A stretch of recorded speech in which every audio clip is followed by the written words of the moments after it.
I used to think that the deepest kind of betrayal came only from strangers, or perhaps from acquaintances who wore masks of friendliness while hiding daggers behind their backs. But I never imagined that the sharpest cut would come from my own flesh and blood. My son, the boy I raised, the child I sacrificed for, the one I believed would carry not just my name, but also the values I instilled in him. That illusion shattered the day I discovered the truth, that for years, quietly, secretly, he had been living a double life, bankrolled entirely by me. The beginning of this story feels almost ordinary, the way tragedies so often do. It starts with love, devotion, and the kind of blind faith only a parent can hold. I grew up believing that motherhood meant pouring yourself into another person, giving without keeping track, sacrificing without asking for repayment. That's what I did. From the day my son was born, I promised myself that he would never feel the kind of scarcity I knew as a child. My own parents had struggled with money, scraping together meals, cutting corners wherever they could. I told myself my son would never face that. So I worked. Sometimes 2 jobs, sometimes 3. I skipped vacations, ignored my own wants, and even delayed medical care for myself just so he would always have the best. He had new clothes when I wore the same shoes for 5 years. He had a college fund when I still worried about paying utilities. He had freedom when I felt shackled by responsibilities. And I told myself, this is what love looks like. Looking back, maybe that's where the mistake began. Confusing sacrifice with love, generosity with obligation. Because when you give endlessly without boundaries, sometimes people stop seeing it as a gift. They begin to see it as their right. It wasn't until he was in his late 20s that small cracks started to appear in the picture I had. It painted of my son's life. He still came to me often, asking for help. Sometimes with rent, sometimes with his car payments, sometimes with vague emergencies. At first I thought nothing of it. After all, adulthood is hard. The world is expensive. Who else should he turn to but me? But slowly, the frequency grew. The amounts grew. And what unsettled me most was the way he asked, not with gratitude or hesitation, but with expectation. I remember one evening vividly. He had called me, his tone casual, almost dismissive, as if he were ordering food instead of asking for money. "Mom, I need you to transfer me $1,500 by tomorrow," he said flatly. "My account is negative again." I paused, waiting for some explanation, but none came. No please, no I'm sorry, just a command. Something inside me shifted that night. For the first time, instead of rushing to make it happen, I asked myself, why? Why does he need so much, so often? Where is it all going? The suspicion gnawed at me, but I pushed it away, because suspicion feels like disloyalty, and loyalty was the one thing I thought I owed him above all else. Weeks passed, and yet the requests didn't stop. In fact, they multiplied. That was when chance, or maybe fate, put the first real clue in my hands. I had stopped by his apartment one afternoon. He wasn't home, but he had asked me to drop off some paperwork. I let myself in, intending to leave the envelope on the counter, but as I set it down, I noticed something. On the table, half buried under some unopened mail, was a credit card statement. My name was not on it, but the bank's name was familiar. The balance was staggering. And the charges didn't match the son I thought I knew. Restaurants far beyond his means. Hotel bookings in cities I hadn't known he traveled to. Jewelry stores, luxury boutiques, entertainment expenses that ran into the thousands.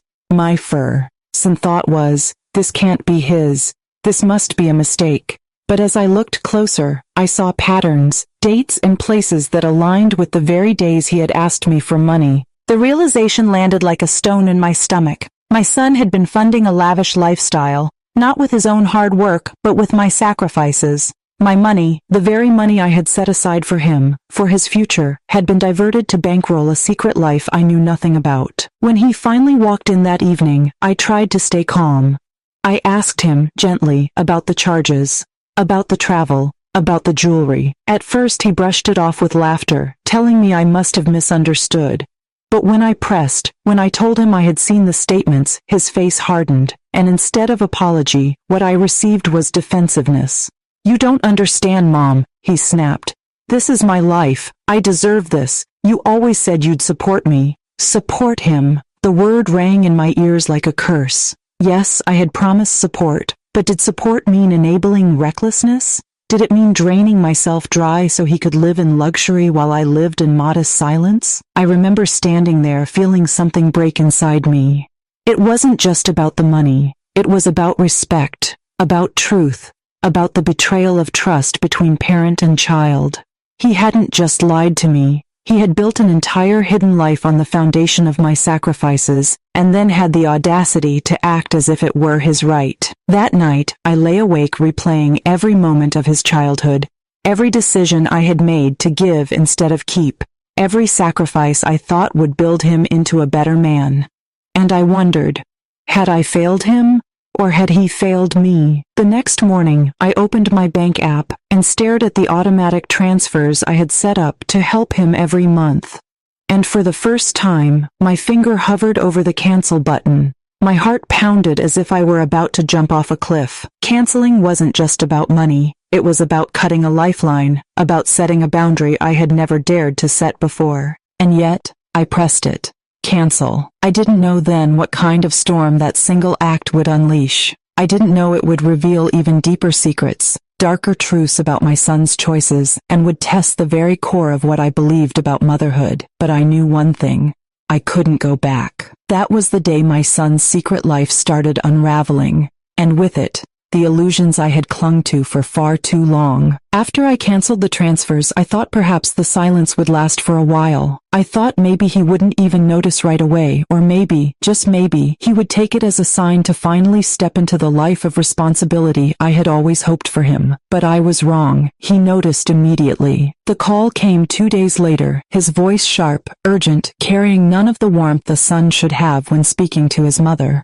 "Mom, what happened? The money didn't come through. Did something go wrong?" I hesitated, my lips dry, my heart pounding. I had rehearsed a dozen responses, but in that moment, all I could say was the truth. No, nothing went wrong. I stopped the transfers. The silence that followed was deafening. Then, like a dam breaking, came the anger. "What? Are you serious? You can't just cut me off like that. I have obligations. I have bills." I swallowed hard. "Those are your obligations, not mine. I've been helping for years, and I just can't anymore. It's not about money. It's about respect, honesty. I feel like I don't even know you anymore." He laughed, but it wasn't a laugh of amusement. It was bitter, mocking. "Respect? Are you kidding me? I'm your son. You're supposed to take care of me. That's what parents do." His words stung, not because they were true, but because he believed them. He believed that my role as his mother was endless servitude, a never-ending fountain of resources. And I realized, with a cold clarity, that he didn't see me as a person anymore. He saw me as a bank account with a beating heart. I tried to keep my voice steady. "I've already taken care of you for decades. I gave you everything I had, and now I'm asking for something simple: accountability, honesty. Can you give me that?" But he didn't answer. He hung up. That night, I sat in my living room staring at the walls, wondering how my life had come to this. How could a boy I once cradled in my arms, who once looked up at me with wide, innocent eyes, become this man? Angry? Entitled? Ungrateful? The thought twisted inside me like a knife. A few days later, the storm truly began. He showed up at my house unannounced, pounding on the door until I opened it. His face was red, his eyes wild with fury. "You're ruining my life," he shouted as soon as he stepped inside. "Do you even understand what you've done?" I tried to calm him, to reason with him, but the words poured out of him like venom. He accused me of betrayal, of abandonment, of being a selfish old woman who cared more about control than about her own son. And then, in his rage, he slipped. He mentioned things I hadn't asked about. Trips I didn't know he had taken, people I didn't know he associated with, habits I had never suspected, gambling, parties, a lifestyle that had nothing to do with survival and everything to do with indulgence. It was like a puzzle snapping into place. Suddenly, the extravagant credit card charges, the constant need for cash, the defensive tone, all of it made sense. My money hadn't been helping him survive. It had been fueling an addiction, feeding a life built on lies. The betrayal cut deeper than I can describe. For years I had denied myself so he could live comfortably. For years I had believed his stories, his excuses, his promises to pay me back someday. And all the while, he had been laughing behind my back, squandering the fruits of my sacrifice on things I never would have condoned. "Get out," I finally said, my voice trembling but firm. "You need to leave." He stared at me as if I had slapped him. "You'd really throw me out? Your own son?" I nodded. "I don't know who you are anymore, but I know this: I won't let you use me any longer." For a moment I thought he might lunge at me, his fists clenched, his body rigid with anger, but then, slowly, he turned and walked out, slamming the door so hard the pictures on the wall shook. I sank into my chair, my whole body trembling. For the first time in my life, I was afraid of my own son. Afraid not of what he might do to my bank account, but of what he might do to me. In the days that followed, I braced myself for the silence. But silence didn't come. Instead, there were calls. Angry, pleading, manipulative. Text messages that swung from, "I hate you," to, "You'll regret this," to, "Please Mom, I need you." It was emotional whiplash, designed to break me down, to make me cave. But I didn't cave. I couldn't, because beneath the guilt, beneath the fear, was a new, burning sense of clarity. If I gave in now, I'd be signing away not just my money, but my dignity. What hurt the most was that in none of his words, none of his pleas, did he ever say the one thing that could have softened me. Not once did he say, "I'm sorry." Not once did he acknowledge the pain he had caused, the years of deceit, the betrayal. All he wanted was more money, more support, more of me, drained and depleted until nothing remained. And that was when I finally understood. I hadn't just lost money, I had lost my son. The boy I had raised was gone, replaced by a man who valued luxury over love, entitlement over respect. And as much as it broke me, I knew I had to let go. Because sometimes, the only way to save yourself is to stop saving the person you love most. The morning after my discovery, I sat at the kitchen table with a cold cup of coffee, my hands trembling around the mug. The weight of betrayal was unbearable, and yet, my heart ached with something deeper than anger. It was the cruel irony of motherhood.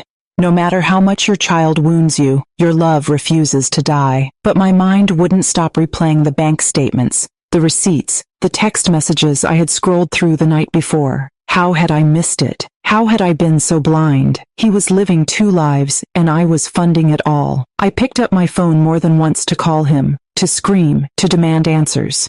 But something in me hesitated. Confronting him without proof, without a plan, felt like walking into a trap. He was my son, yes, but he had already proven that he was capable of hiding things from me. What else was he hiding? What would he do if cornered? The walls of my house seemed to close in on me, pressing the truth into my chest until I could barely breathe. I needed air. I needed perspective. So I called my best friend, Linda. When she answered, her voice was filled with the same warmth that had gotten me through so many storms in my life. But as soon as she heard the crack in my voice, she grew serious. "Come over," she said.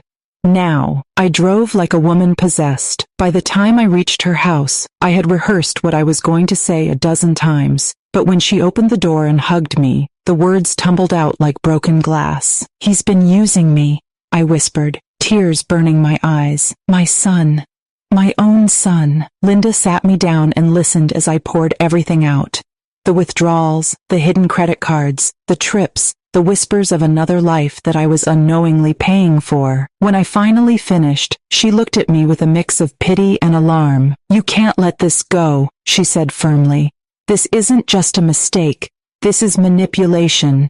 This is theft." The word theft echoed in my ears. I had never thought of it that way. Theft was something strangers did. Criminals, not your own flesh and blood. But wasn't that what it was? He had stolen not just my money, but my trust, my peace, my very sense of family. Linda leaned closer. "You need to protect yourself. If he's hiding this, what else might he be capable of?" That question unsettled me more than anything, because deep down, I had already begun to fear the answer. For the next few days, I moved like a shadow in my own home. I dug deeper.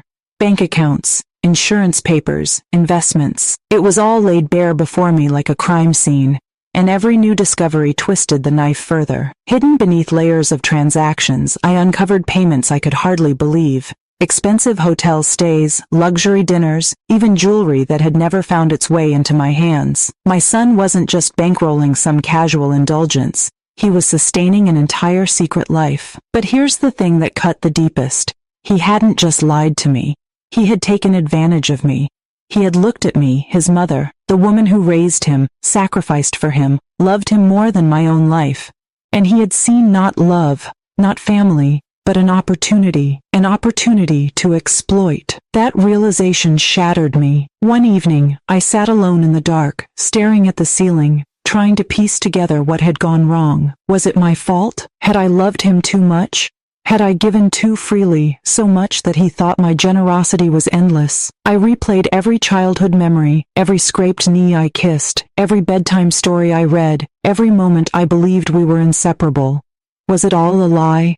Or had I raised him into this without realizing it? Guilt began to drown me, heavier than any betrayal. And yet, anger was there too, a simmering fire beneath the weight of sorrow. Because if I let this go, if I stayed silent, what would happen next? Would he drain me completely? Would he spiral further into this hidden world until there was nothing left of the boy I raised? No, I couldn't let that happen. I had to confront him, but the thought of facing him alone terrified me. I kept hearing Linda's voice in my head.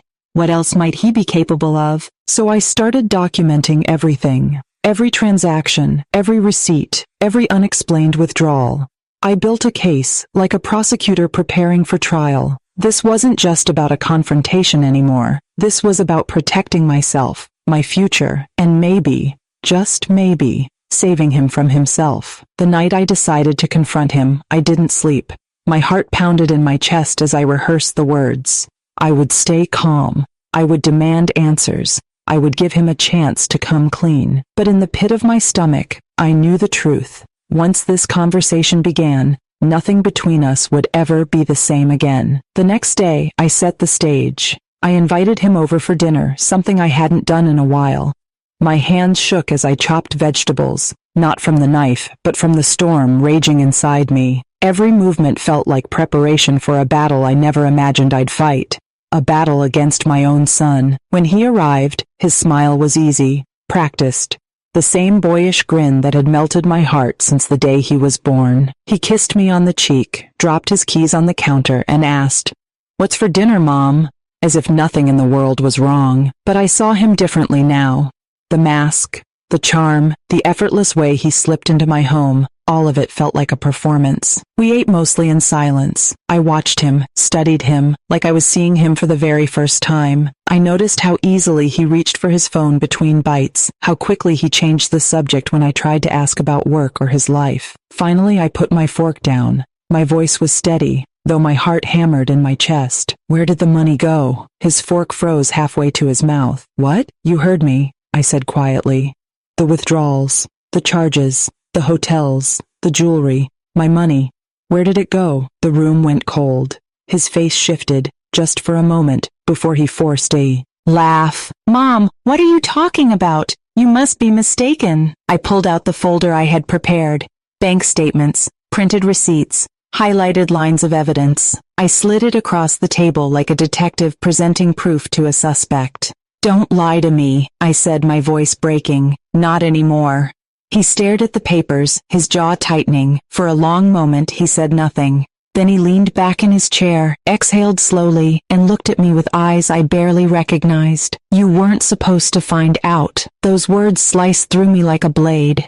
I whispered, "So it's true." He shrugged, almost casually, as if we were discussing a parking ticket and not the destruction of everything we had built together. "It's not a big deal, Mom. You've got enough. You wouldn't even notice if I took some, and I needed it." My chest burned with rage and sorrow. Needed it? For what? For who? He smirked, actually smirked, and said, "That's my business." That's when something inside me cracked. Years of sacrifice, of sleepless nights, of working 2 jobs to put food on the table and send him to college. It all came rushing back. And here he was, dismissing it, dismissing me, like I was nothing more than a bank account with a heartbeat. "You used me," I whispered. "No," he shot back. "I just took what was already mine. Eventually it would be, anyway. I just got it early. The entitlement in his voice made me tremble. That's not how love works. That's not how family works. But he didn't care. I could see it in his eyes. Family? He said bitterly. Family doesn't mean you get to control me. You don't get to question me. You don't get to decide how I live my life. I stared at him, my vision blurring with tears. And stealing from me? That's your freedom? That's your life? He leaned forward, his voice low and cold. You'll never understand. You're too old, too stuck in your ways. I have bigger plans. I can't let you get in the way of them. That sentence chilled me to the bone. I can't let you get in the way.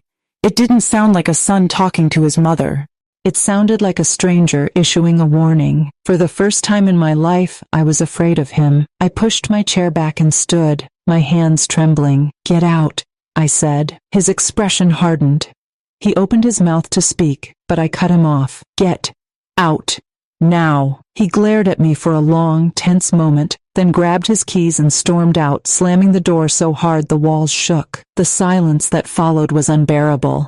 I collapsed into the chair, my body shaking as sobs racked through me. What had I done wrong? Where had I failed? How could my own child look at me, his mother who had given him everything, and see nothing but a wallet to be emptied? I wanted to believe it was just anger speaking, that he would come back, that he would apologize, that I hadn't completely lost him, but in my heart I knew better. The boy I raised was gone, replaced by someone I no longer recognized, and worse, someone who might not stop until he took everything I had left. That night, I couldn't sleep.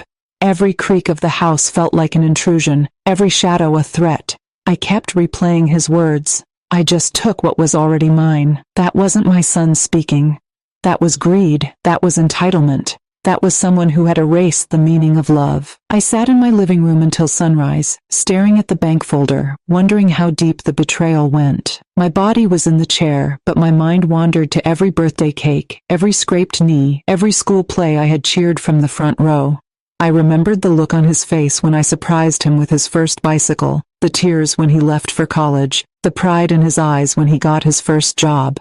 Had all of that been a lie? By morning, my decision was made. I couldn't just wait for him to drain me dry. I had to act. I marched to the bank, every step heavier than the last.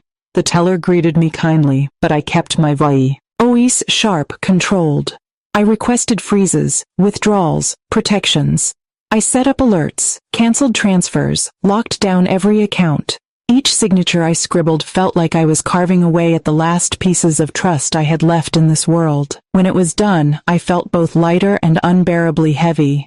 I had protected myself, but from my own son. That's a sentence I never thought I'd say. The phone rang that afternoon.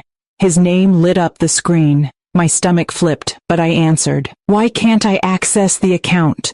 His voice was sharp, almost panicked. I said nothing for a moment. Then, because it's mine, not yours, not anymore. His voice rose.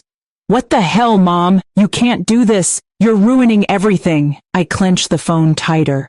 You ruined everything when you chose lies over love, when you treated me like an ATM instead of a mother. For a moment, there was silence. Then came a laugh, low, bitter, chilling. So that's how it's going to be. Fine. But don't think you'll get away with this. My heart stuttered. Is that a threat? Take it however you want, he snapped, before hanging up. I sat frozen, the phone still pressed against my ear long after the call ended. His words echoed in the silence. Don't think you'll get away with this. My own son was threatening me. I wanted to crumble, but instead, something inside me hardened. For years, I had been soft, giving, forgiving, always sacrificing. And where had it left me? Used, exploited, invisible. Not anymore. I started documenting everything. Receipts, calls, statements. Every piece of proof that showed what he had done. I even reached out to a lawyer, something I never imagined I'd need against my own flesh and blood.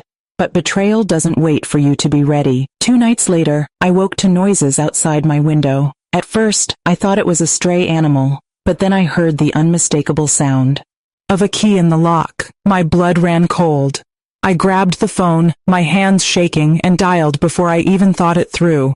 By the time the door swung open, the police were already on their way. When the officers arrived, my son was standing in my living room, his face twisted with rage. He tried to talk his way out, to paint me as paranoid, confused. But the look in his eyes told me everything. He wasn't here to visit. He was here to take. The officers escorted him out, and I collapsed against the wall, my chest heaving with sobs I couldn't hold back. How had it come to this? A mother calling the police on her son, a son looking at his mother like an obstacle, not a parent. That night, I realized something devastating. Love, no matter how unconditional, cannot survive without respect. And once respect is gone, love is only a memory, a ghost haunting your heart. I wanted to believe this was the bottom, the lowest point. But in the pit of my stomach, I knew it wasn't. No, this was just the beginning of a battle I never wanted. The house was quiet the next morning, but my heart was anything but. I felt as if the walls themselves had witnessed the unthinkable, a son breaking into his mother's home, ready to take what wasn't his. I walked through each room, touching the furniture, the pictures on the walls, the little souvenirs from trips long gone. Everything told a story of family, of love, of sacrifices I had made. Yet now, all of it felt tainted, shadows of memories I wasn't sure I wanted anymore. That's when the letter came, a plain white envelope, no return address. My name written in a handwriting I recognized all too well. My stomach churned as I slid it open. Inside was a single sheet of paper with scrawled words. "You owe me, don't make me do something we'll both regret." I sat down hard in my chair, the paper trembling in my hands. This wasn't a plea, it wasn't an apology, it was blackmail. My son, my own blood, had crossed a line I could never uncross. Tears blurred my vision, but beneath them was fire. For so long, I had clung to the illusion that, somewhere deep down, the boy I raised still existed, but the man standing before me now, the one who threatened, who stole, who manipulated, that wasn't my son. That was greed wearing his face. I called my lawyer again. This time, I didn't hesitate. "I want everything on record," I said, my voice steady despite the storm inside me. "The theft, the threats, the break-in, all of it." The lawyer sighed gently, almost with pity. "This won't be easy. It means severing ties. It means choosing your safety over family." I swallowed the lump in my throat. Family chose money over me a long time ago. And so the process began. Court filings, restraining orders, formal letters. Each piece of paper was another step down a path I never wanted to walk, but now had no choice. My son's reaction was volcanic. Phone calls at all hours, messages filled with rage, insults, curses. He showed up at my doorstep screaming until neighbors called the police. Every time, I locked my doors tighter, braced myself harder, but behind my locked doors, I was unraveling. At night, I'd sit on the edge of my bed, clutching old photo albums. I'd trace the faces of birthdays past, of family vacations, of Christmas mornings where joy lit up his smile. I whispered to the photos like prayers. Where did you go? Where did I lose you? The grief was worse than death, because death is final, but betrayal lingers. And yet, in the ashes of grief, something new was forming. Strength. I started attending community meetings about financial abuse. At first, I sat in the back, silent, ashamed. But as I listened to others, mothers, fathers, grandparents, I realized I wasn't alone. My story wasn't unique. It was a pattern, a cycle. Children entitled, parents drained, love distorted into transactions. The first time I spoke aloud, my voice cracked. My son threatened me for money. Heads nodded around the room. No judgment. And no shock, just recognition. That night I drove home with something I hadn't felt in months. Courage. Courage to stop being silent. Courage to stop hiding my pain. Courage to take my life back, even if it meant walking away from my son forever. But courage has a cost. The next confrontation came fast. He showed up at my house again, but this time, his rage was colder, more calculating. He didn't scream, he didn't plead. He leaned against the doorframe, his eyes narrowed, and said, "If you go through with this, you'll regret it. You'll die alone." For a second my knees buckled, but then, I straightened. I looked him dead in the eyes and said, "Better alone than with a son who only sees me as a wallet." The words left my mouth like knives, sharp and final. His jaw tightened. He spat on the ground and walked away. As his figure disappeared into the night, I felt something break inside me. But it wasn't weakness. It was the last thread tying me to the illusion of who he used to be. From that moment on, I stopped calling him my son, because the boy I loved was gone, and what stood in his place was someone I could no longer recognize. And yet, I wasn't broken. I was free. But freedom, as I would soon learn, doesn't come without a fight.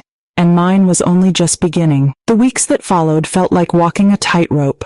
On one side was fear of retaliation, fear of what my son might try next. On the other side was freedom, a new, fragile independence that I guarded like a flame in the wind. The court date loomed like a storm on the horizon. Every day, my lawyer prepared me for what might happen. The accusations, the lies, the attempts to twist my love into evidence against me. But each time we rehearsed, I grew stronger, because for once I had the truth on my side, and I had finally stopped running from it. The morning of the hearing, I stood before the mirror and barely recognized the woman staring back at me. She was older, yes, wrinkled by time, scarred by betrayal, but her eyes were steady, sharp, alive. Whispered to my reflection, "You're not weak, you're not broken, you're not a victim anymore." Inside the courtroom, the air was heavy with tension. My son sat across from me, arms crossed, his face cold and expressionless. I searched for some flicker of the boy I once knew, but there was nothing, just calculation, just entitlement. His lawyer painted me as unstable, confused, manipulated by outsiders. He even dared to suggest that my son's actions were nothing more than a misunderstanding between generations. But when it was my turn to speak, I stood tall. I told the judge everything. The secret withdrawals, the hidden debts, the threats, the break-in, the letter. My voice didn't shake. It carried years of hurt, years of sacrifice, and years of finally learning to choose myself. "My son thinks I owe him," I said, my voice echoing in the silent room. "But love is not a debt to be repaid. Love is not measured in dollars or houses or checks signed in silence. I gave him life. I gave him love. I gave him everything. But what he gave me back was greed, manipulation, and betrayal. I will not apologize for choosing to protect what I've built. I will not apologize for saying no." The judge's gaze lingered on me for a long moment, then he turned to my son. "Do you have anything to say in response to these accusations?" My son shifted uncomfortably, but the words didn't come. He stammered, he hedged, he tried to spin excuses, but the courtroom saw through it. I saw through it. And in that moment, I realized something profound. I didn't need his admission. I didn't need his apology. I didn't need closure from him at all, because closure comes from within. Hours later, when the ruling was announced, the air felt electric.